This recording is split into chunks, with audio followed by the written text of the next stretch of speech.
Eu quero cumprimentar a igreja com a paz do Senhor Jesus. Amém. Em primeiro lugar, eu quero agradecer a Deus por essa oportunidade e agradecer também ao pastor João. Esse projeto, foi idealizado pelo pastor João, que sentiu assim no coração de estar abordando um pouco mais sobre esse assunto, que tem sido comentário dos últimos dias, aliás, desde o começo do ano. E nós achamos por bem assim preparar o material e assim que apresentamos para ele, de pronto, ele assim marcou. Amém? Eu quero, antes de estar falando, deixar um versículo. Como todo cristão, ele inicia, ou com oração ou com a leitura da palavra do Senhor. Eu quero pedir para os irmãos abrirem Provérbios 22, no versículo 3. A palavra do Senhor, ela diz assim: O avisado vê o mal e esconde-se, mas os simples passam e sofrem a pena. Então, vou ler novamente. O avisado vê o mal e esconde-se, mas os simples passam e sofrem a pena. Irmãos, esse tema, na verdade, a gente tem o objetivo de trazer, reforçar acerca desse assunto, e muito das informações que vai conter aqui nos slides, muitos já conhecem, estão cansados de saber, mas nós achamos por bem estar reforçando. Como o versículo aqui que nós acabamos de ler, quem é o avisado? O avisado é aquele que tem a informação, É aquele que tem o conhecimento das coisas. E quem que é o simples? O simples é aquele que simplesmente despreza o conhecimento, ele despreza os avisos. Você, por exemplo, quando os irmãos que dirigem sabem muito bem a importância das placas de aviso nas estradas, que visa o quê? Prevenir o motorista para que não aconteça um acidente, Então, essas placas têm o objetivo de avisar para que o motorista tome cuidado. Assim também, irmãos, o aviso ele tem esse objetivo de trazer informações para que nós possamos nos alertar, para que nós possamos nos prevenir, para que nós possamos nos cuidar.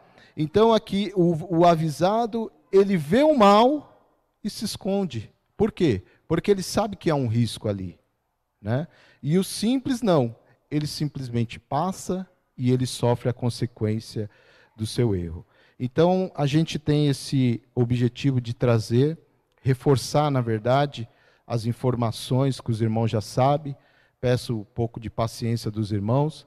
Nós vamos estar passando os slides. Os irmãos conseguem ver bem ali nos slides, senão a gente pede para apagar um pouquinho mais as luzes. Os irmãos estão vendo bem? Amém? Não senti muita firmeza aí nos irmãos. Estão vendo bem ou não? Estão vendo bem? Mais ou menos? Então, se o irmão puder apagar, irmãos, um pouquinho mais essa do meio, assim os irmãos acompanham. Eu vou ficar mais próximo aqui, que eu vou acompanhar pelo monitor. Amém, irmãos? Então, vamos lá. O título dessa nossa conversa, vamos dizer assim, é Covid-19, o que precisamos saber? Pode passar. Então, vamos lá. O que é Covid-19? Bom, a Covid-19, na verdade, ela é o quê? Ela é uma doença. A doença que é causada pelo vírus. Então, o que vírus é esse? É o coronavírus. Esses coronavírus, na verdade, eles são muito comuns em animais. E eles, dificilmente, eles são transferidos, ou seja, contaminados ou contaminam o ser humano. É muito comum em animal. No entanto, desses coronavírus, que na verdade são classificados 7 coronavírus, agora com o novo, que chama-se SARS-CoV-2, este coronavírus é o que causa a Covid-19. Então, quando nós falamos de Covid-19, nós estamos falando da doença. O vírus é o SARS-CoV-2 que causa a Covid-19. Existe ainda mais 2 outros que causam a doença, que é o SARS, que é a síndrome respiratória aguda grave, que causa um desconforto também respiratório, também é grave.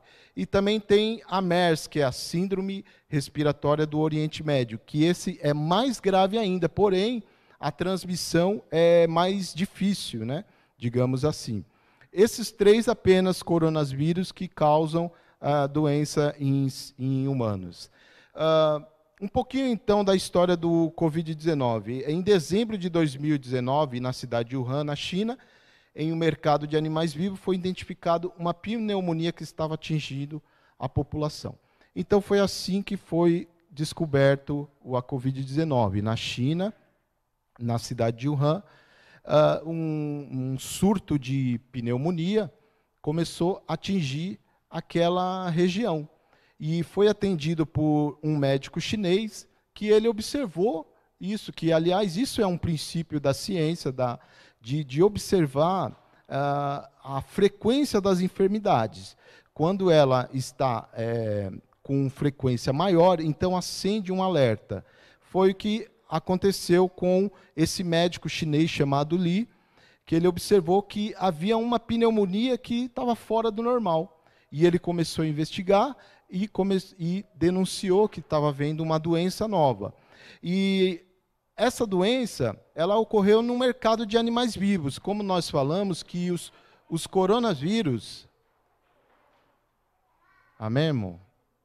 Está bem a criança? Está tudo bem, irmãos? Amém.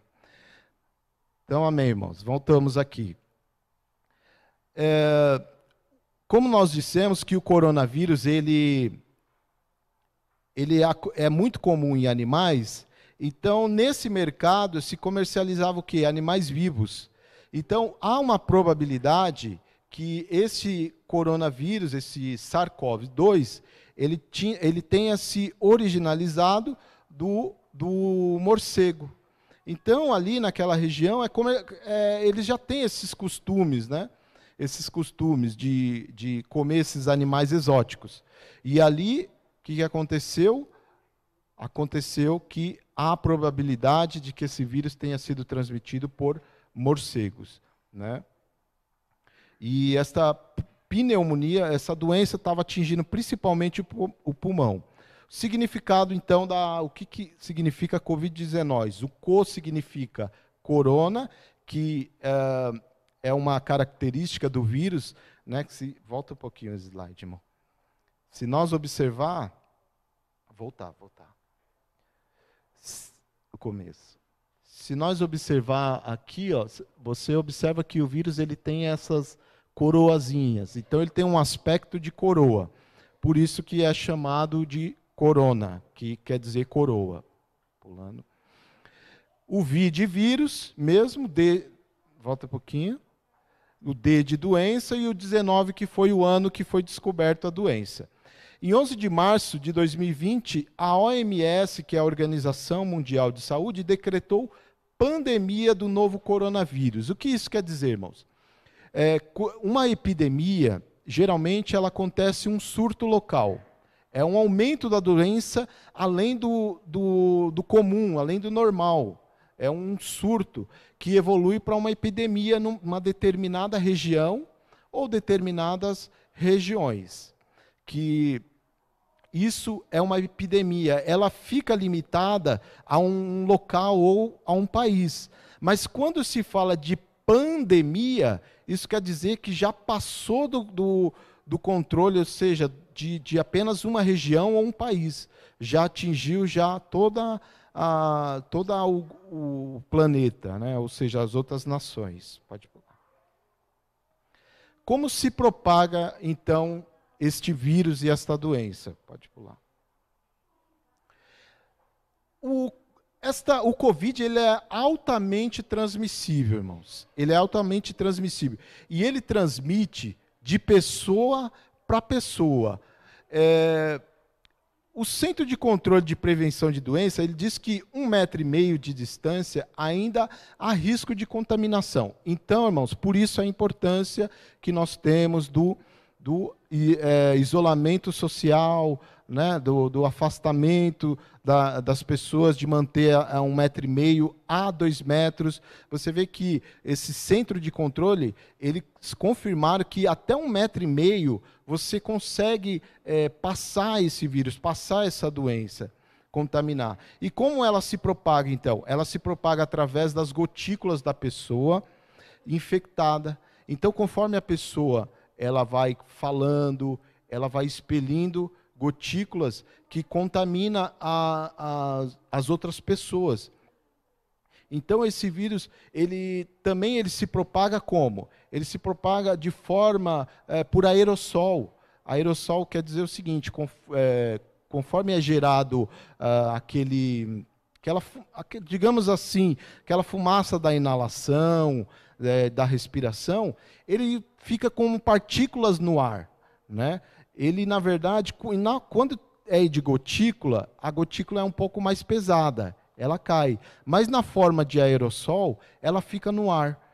Então, o que estava acontecendo na região da China? Estava acontecendo que quando eles entubavam o paciente, aquele processo gerava aerossol, gerava muita inalação ali, e aqueles aerossol contaminava todos os profissionais ali da área da saúde, né?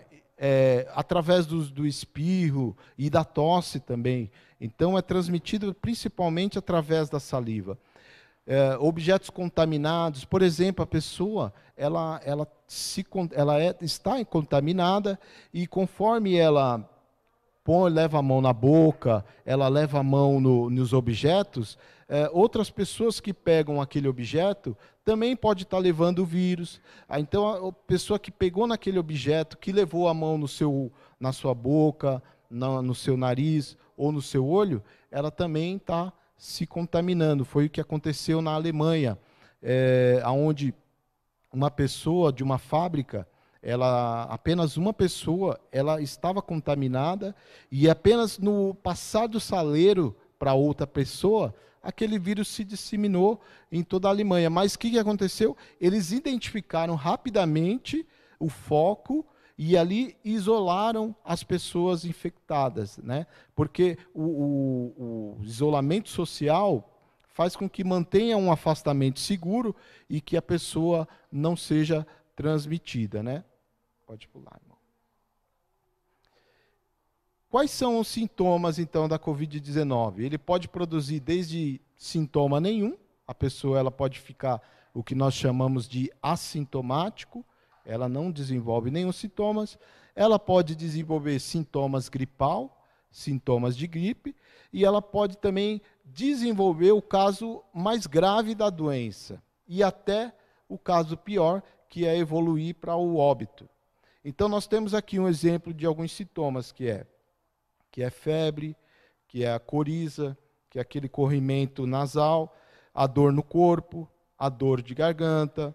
Ela também pode apresentar distúrbios gastrointestinais, que é diarreia, que é náusea, que é vômito, dificuldade para respirar, cansaço, perda do paladar. A pessoa, então, ela não vai sentir o gosto da comida, ela sabe que tem que comer para se nutrir, mas ela praticamente não vai sentir o gosto, né? A perda do olfato, do cheiro das coisas, ela vai perder essa sensibilidade de sentir o cheiro. E nos casos mais graves, ela pode evoluir para pneumonia, né? Que é uma infecção no pulmão. E dessa infecção do pulmão, onde ela vai evoluindo para uma infecção mais generalizada, e aí é onde pode atingir os outros órgãos e levando, inclusive, a uma falência de órgãos. No caso da pneumonia, ela acomete ali o pulmão e vai comprometendo o pulmão de maneira que o pulmão não consegue fazer a troca do oxigênio e do gás carbônico e do oxigênio, né? Então, porque o pulmão faz essa troca, ele elimina o CO2, que é o gás carbônico, e ele absorve o oxigênio. Quando o pulmão absorve o oxigênio, o que ele faz? Ele leva esse oxigênio através do sangue para os demais órgãos, para nutrir, porque nosso organismo precisa do oxigênio. E ele, então, nutre os órgãos. Quando o pulmão ele é afetado, então a pessoa tem essa dificuldade de troca gasosa, que a gente fala, que é do oxigênio, do gás carbônico para o oxigênio. E quando ela tem essa dificuldade de troca gasosa, é que a pessoa ela passa a ficar cansada, ela passa os movimentos, os gestos que ela fazia de forma natural, ela agora passa a ter dificuldade, para caminhar, para subir uma escada.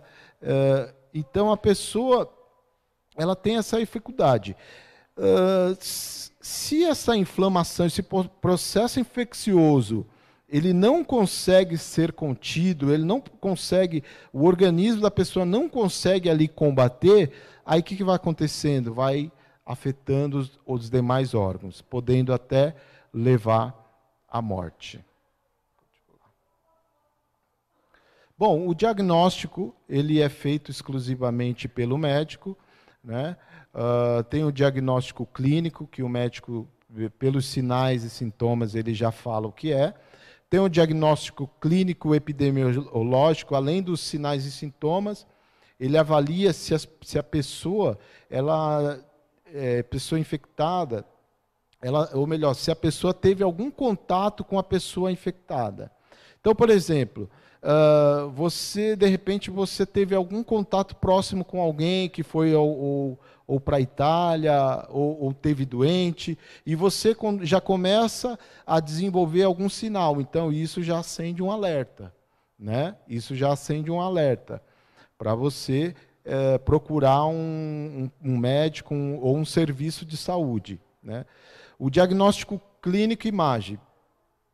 Após os sintomas respiratórios graves, o médico poderá pedir uma tomografia. Então, essa tomografia, os médicos, a pessoa que tem essa doença, os médicos observaram que nos casos mais graves, o pulmão ele apresenta, digamos assim, uma mancha que fica com um aspecto de vidro fosco, né, devido à pneumonia, devido ao processo inflamatório daquele pulmão. Então, essa é uma característica da pessoa que desenvolveu a forma grave, né? No caso, essa pessoa já tem um comprometimento maior do pulmão e ela precisa ser acompanhada mais de perto, né, pelo médico, pelos profissionais, né? E tem o diagnóstico laboratorial também, que é o RT-PCR, para os casos mais graves. O resultado sai até em 8 dias. O imunológico, que verifica a presença de anticorpo, só que esse é a partir do 8º dia que a pessoa desenvolve os sintomas. O antígeno para SARS-CoV-2 detecta a presença do vírus. Isso quer dizer que para ver se o vírus ainda está ali atuante no organismo da pessoa. E nos indivíduos assintomáticos, que não tem sintoma nenhum, é feito o resultado de reagente para IgM e IgG. O que isso quer dizer, irmãos? Isso quer dizer que você desenvolveu um anticorpo, ou em algum momento você teve o contato com o vírus e o seu organismo desenvolveu esse anticorpo. Pode pular, irmão. Irmãos, tratamento. Tratamento é muito complicado, muito controverso. Por quê, irmãos? Porque nós estamos falando de uma doença nova. Então, como é uma doença nova, então muitos vai se divergir em questão de tratamento, em questão de medicação. Por quê, irmãos? Porque, por ser uma doença nova, existe pouca pesquisa, os médicos não têm informação, então tudo é novo. Tudo é novo sobre a Covid-19. Por isso que cada hora, a gente acompanha na mídia, que cada hora surge uma informação, né? Cada um fala, cloroquina pode, o outro azitromicina, o outro... então, as informações vêm assim, por quê? Mas que, na verdade, é tudo feito de forma... por pesquisa, na verdade. Porque ainda não existe uma comprovação científica, um tratamento eficaz, né? Muito do que se sabe é justamente o que os chineses passaram, né? Com aquela alta contaminação, né? Para nós ter ideia, a contaminação ela foi muito rápida, a disseminação foi muito rápida. O vírus chegou mais ou menos no Brasil em 25 de fevereiro. Chegou no Brasil, ou aliás, pelo menos confirmado oficialmente, 25 de fevereiro. Com 3 meses que foi confirmado o primeiro caso no Brasil, com 3 meses já tinha quase 300 mil casos. Para nós ver a facilidade que o vírus tem de transmissão. É muito fácil, né? Então, e nós sabemos que as pessoas mais novas, principalmente crianças, elas são mais assintomáticas. Os jovens são mais assintomáticos. Porém, são vetores. O que isso quer dizer? Eles podem ter o vírus incubado, eles podem transmitir para outras pessoas e não está sabendo. Por isso que nós usamos máscara. Porque, às vezes, a pessoa não tem sintoma. Existem pessoas que não levam, né, as orientações a sério, não levam. Então, às vezes, a pessoa tem uma pessoa de risco em casa, mas mesmo assim ela não toma os cuidados necessários. O que ela faz? Ela sai para aglomerações, sai e acaba trazendo o vírus para dentro de casa, né? Então vamos lá. Por ser uma doença nova, muito se tem divergido no tratamento, sendo mais sintomáticos, ou seja, os médicos vão focar mais naqueles sintomas que o paciente está apresentando, né? Então, por exemplo, no caso a pessoa que tem os sintomas gripais, o que vai se trazer? Trazer um conforto ali para aqueles sinais dela, dor no corpo, né? Uma medicação para aliviar a dor, e geralmente é isso, vai tratar mais os sintomas ali.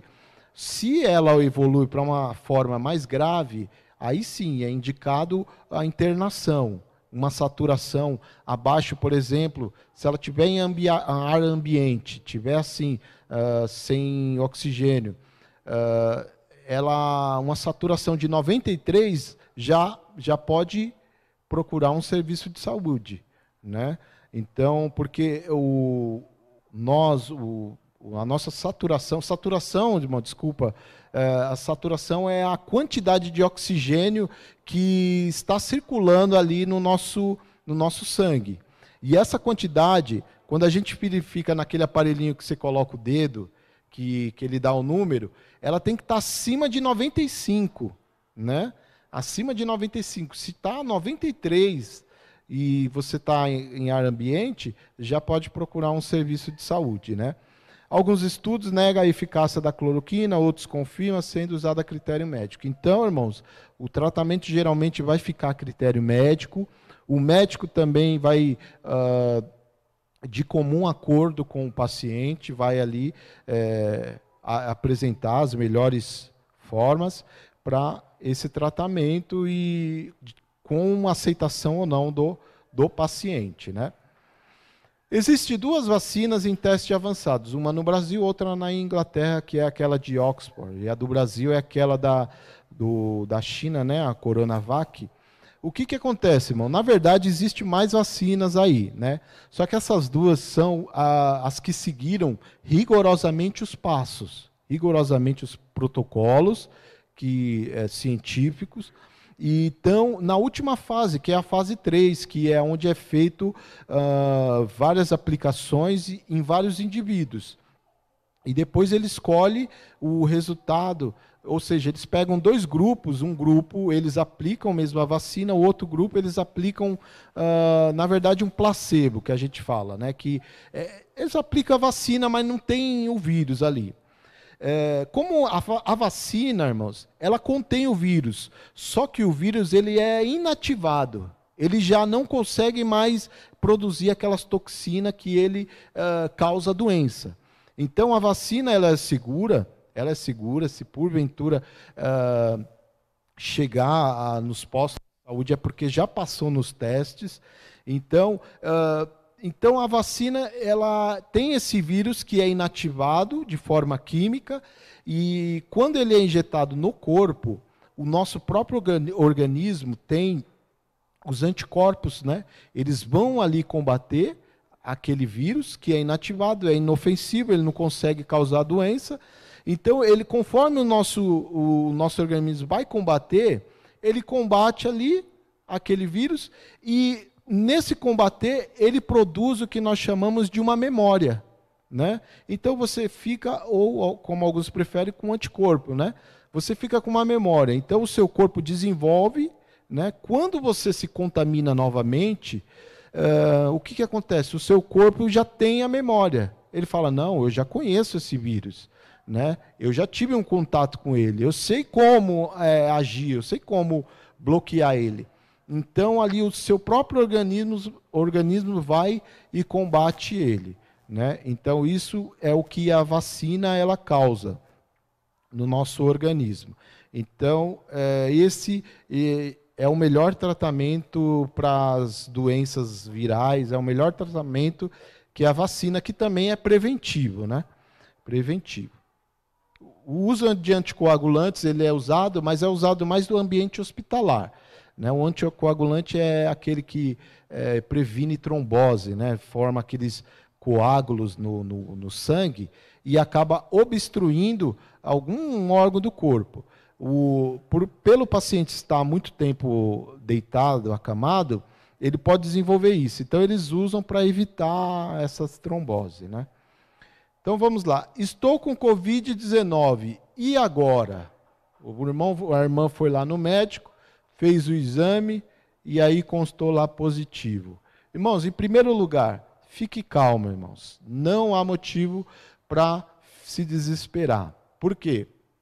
Daqui a pouco eu vou mostrar uns dados para os irmãos, e os irmãos vão ver que os recuperados são maiores. Aqueles que se recuperaram da doença são maiores do que os que evoluíram para o caso mais grave. No entanto, esse cuidado não quer dizer o relaxamento, ou seja, esse ficar calmo não quer dizer o relaxamento das medidas preventivas, né? Então, na maioria das pessoas que se contaminam, elas se recuperam, né? Mas você precisa ter em mente o seguinte: o problema não é só você, né? Porque muitas pessoas são egoístas. Ela fala, não tô sentindo nada, não tô com problema nenhum, posso sair, posso me aglomerar e está tudo bem. E você está pensando em você, mas será que se você está pensando no seu próximo, né? Será que você está pensando numa pessoa da sua casa, que é uma pessoa de risco? Você pode não ter sinais nenhum, mas a pessoa ali, sua mãe, um parente, né? Ele pode ser uma pessoa de risco e desenvolver a forma mais grave, né? Então, né, nos sintomas leves, a pessoa deve ficar em isolamento domiciliar, num cômodo, separado dos demais e manter porta fechada e janelas abertas. Então, essa é a primeira indicação. A pessoa, quando ela é diagnosticada com Covid-19, é orientada, os profissionais de saúde orienta para que ela esteja um cômodo só dela, de preferência, durante o dia, mantenha as janelas abertas, arejadas, ventilando. Por quê? Porque, como nós falamos, que o vírus ele pode estar de forma aerossol, ou seja, pelo ar. Então, se você mantém a janela aberta, o ar está circulando ali e ele dissipa, né? Então, senão ele fica muito ali concentrado ali, né?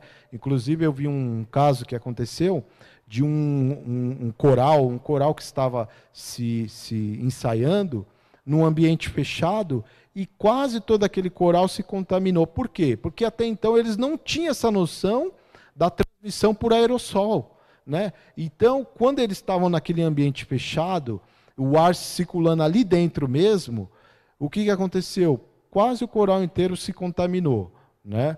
Então, quer dizer, né, além de estar aglomerado, está num ambiente fechado que não tem circulação. Então, quanto mais arejado, melhor. Os itens pessoais devem ser separados, então roupas de cama, tudo que é pessoal da pessoa tem que ser separado. Ah, a- os alimentos, por exemplo, separado também. Tudo que for que a pessoa for contaminada deve ser separado. As roupas, quando for lavar, colocar num saco plástico para lavar só isolada, né?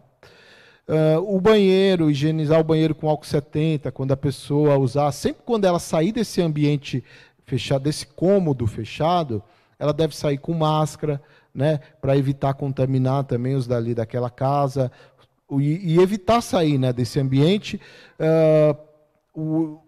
por 14 dias. 14 dias é a indicação. E sai desse ambiente com máscara quando for necessário. Se usar o banheiro após higienizar com álcool 70. Bom, o uso da máscara sempre ao sair do ambiente e procurar um médico nos casos de dificuldade respiratória. Então, quando a pessoa já estiver começando a apresentar uma falta de ar, uma dificuldade nos movimentos, já é indicado a procurar um médico. Bom, então vamos lá. Prevenção. Pode pular. Bom, primeiro lavar as mãos, né? Como todo mundo já sabe, lavar as mãos sempre com contato com alguma superfície, você pode lavar as mãos com água e sabão, ou então, se você não estiver num ambiente que não dá para lavar, álcool 70. Também é eficaz para matar o vírus. Evitar, sempre quando você estiver na rua, evitar tocar essas partes aí, né? Que são os olhos, nariz, boca. Então, porque você então vai estar levando esse vírus para você, né? Pode pular. O uso de máscara, todos os irmãos sabem que é obrigatório, principalmente em locais públicos, transportes públicos. Então é importante, uma coisa que eu quero enfatizar, nós temos o costume, às vezes, de manipular a máscara aqui na parte da frente, né? Às vezes a gente esquece e acaba manipulando. Não é a forma correta. A forma correta é você manipular pelas alças, né? Pelo elástico. Por quê? Porque se nós estamos falando de uma barreira, de uma proteção ali, o que acontece? Digamos que se você teve algum contato com alguém contaminado, aquele vírus ficou onde? Ficou na barreira, né? Ele parou ali. Aquela máscara é uma barreira para você e para os outros. Então, se ele ficou parado ali, se você toca na frente, automaticamente você contaminou a sua mão. E aí você, tocando outros objetos, você também vai estar levando ele para outros lugares. Então, a máscara descartável, ela é mais indicada trocar a cada 2 horas ou se ela ficar muito úmida. Aí tem que trocar. Bom, as superfícies, né, sempre que possível desinfetar, chegou da rua, né, ali a maçaneta, os objetos que você tocou, é sempre importante desinfetar, pode ser com álcool mesmo, 70, muito comum também a gente vir com aquelas sacolinhas de mercado também, sempre está, irmão, nunca é demais você estar higienizando as suas mãos com álcool, pode pular. Bom, aqui eu trouxe esse gráfico aqui, que fala um pouco sobre a quarentena, fala um pouco da flexibilização da quarentena. Então está ali, essa parte vermelhinha, quer dizer que é uma área mais crítica, né? Onde ainda os níveis de contaminação ele está alto, então requer uma atenção maior. Aí vai para a área laranja, que ainda está em risco, né? Mas vai diminuindo. Aí tem a área amarela, né? Que já é uma área que já está menos contaminada, ou seja, de casos, né? Esse gráfico é de casos novos que estão surgindo, né? Então, a intenção é o quê? Ela evoluir para verde, né? Que seria aí uma flexibilização, né? E depois para azul, que daí ia liberar, mas com controle, né? Esses dados eles é importante, por quê? Porque isso vai dizer se o governador ele vai liberar a quarentena, ele vai liberar totalmente, ou se ele vai recuar, ou seja, vai continuar a quarentena. Então, e tudo vai depender dos dados da contaminação que se seguir. Se aumentar, aí evolui para as áreas vermelhas. Se diminuir, vai indo para a área amarela, área verde e assim azul. Bom, a quarentena principalmente por causa as pessoas de risco, pessoas com comorbidades, diabetes, câncer, hepatite B, idosos acima de 60. Então, essas são as pessoas de risco. Porém, sempre quando nós pudermos ficar em casa, sempre quando puder, né? Nem sempre é possível, a gente sabe. Mas, principalmente, as pessoas de risco, né? Que tem alguma comorbidade, quer dizer, alguma doença, às vezes a pessoa tem uma doença do coração, né? Tem diabetes. Então, essa doença pode agravar esse quadro, dificultando mais ainda o tratamento. E as crianças, a gente sabe que, no geral, elas são assintomáticas ou, no máximo, desenvolvem sinais assim gripais. No entanto, podem ser vetores. O que isso quer dizer? Volto a dizer. Elas podem transmitir, ou seja, você pega o seu filho que não tem sinal nenhum, só que aí você leva lá para a casa da sua mãe, né? Leva para o vô. O que vai acontecer? O vô que está lá na quarentena, que está isolado, que está se prevenindo, o que acontece? Você vai e leva a doença lá para ele e assim ele se contamina. Então isso é muito sério, irmãos. Isso é muito sério, porque são as pessoas mais frágeis. E nós temos que nos preocupar justamente com os mais frágeis, com os mais necessitados, né? Pode pular. Então aqui tem um dado que eu trouxe só para nível de conhecimento, de entendimento. Por que a quarentena é importante, irmãos? Então, de uma hora para outra a gente teve que ficar em casa, né? Muitos ainda estão sem trabalhar, né? Eu, como sou da área da saúde, então preciso ir, né, para trabalhar. Eu trabalho, irmãos, com hemodiálise. No entanto, eu também atendo os pacientes com Covid na UTI, eu também atendo eles para fazer hemodiálise. Por quê? Porque essa infecção, ela acaba afetando o rim. Nós falamos no começo que ela afeta todos os órgãos, mas principalmente o rim também. E aí o rim tem dificuldade de fazer o processo normal que ele faz, de filtração do sangue, eliminar as toxinas. E aí a hemodiálise entra como um fator para ajudar nessa filtração do sangue, para que causa estabilidade no paciente. Então, a quarentena, qual que foi o objetivo da quarentena? Os irmãos estão vendo duas linhas ali, uma vermelha e uma azul? Amém? Dá para ver?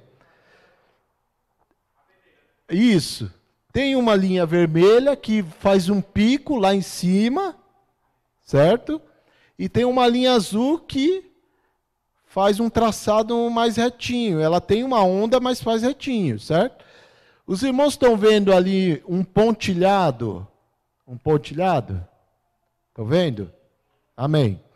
Então, o que quer dizer aquele pontilhado ali? Aquele pontilhado quer dizer a capacidade do sistema de assistência médica. Isso quer dizer o seguinte: aquela linha é a capacidade que o SUS consegue atender. É a capacidade que um serviço médico consegue atender uma pessoa que está doente, né? Agora, observa você, ali é a capacidade do SUS, por exemplo, dos serviços médicos. Se não tivéssemos quarentena, sabe o que ia acontecer? Todo mundo ia se contaminar, de uma vez. De uma vez. Todo mundo se contaminando de uma vez, ia acontecer o seguinte, ia fazer aquele pico lá em cima. Ó. Ia fazer aquele pico lá em cima. Você está vendo que o pico passou da capacidade. Entendeu? Então, esse pico quer dizer que até a linha pontilhada, o SUS consegue atender. Da linha pontilhada para lá, infelizmente vai ficar sem atendimento. Essa seria a realidade. Por isso que nós vemos muita notícia trágica de pessoas buscando atendimento, buscando ajuda e não tem. Não é maldade, não é falta de recurso, é justamente a falta da capacidade mesmo do serviço de saúde. E quando nós fazemos a quarentena corretamente, as pessoas que terão que se contaminar, elas vão se contaminar. Só que, no entanto, olha a curva como ela faz, ó. Elas vão se contaminando devagar, lentamente, ó. Ela não passa da capacidade do sistema de saúde. Tá vendo? Quando atinge ali, aí atinge o limite que tem que se contaminar, aí ela começa a cair. Ou seja, as pessoas que ficaram doentes, elas ficaram doentes dentro da capacidade do serviço de saúde. Então, todas foram atendidas. Hoje, irmãos, como é que estamos no dia de hoje, irmãos? Nós estamos no dia de hoje em São Paulo, porque ainda há algumas regiões que, infelizmente, ainda temos altos níveis de contaminação. Nós estamos caindo a curva. A curva está caindo. Nós temos observado até nos hospitais. Isso quer dizer o quê? Que a quarentena ela foi efetiva, né? Ela foi importante. O sistema de saúde que não conseguiu atender no SUS transferiu para o sistema particular. E hoje nós observamos uma queda. Uma queda. Só que aí há uma coisa importante, irmãos. Como nós falamos, que é uma doença nova. E nós não sabemos como é que ela vai agir. Não sabemos como é que ela vai reagir.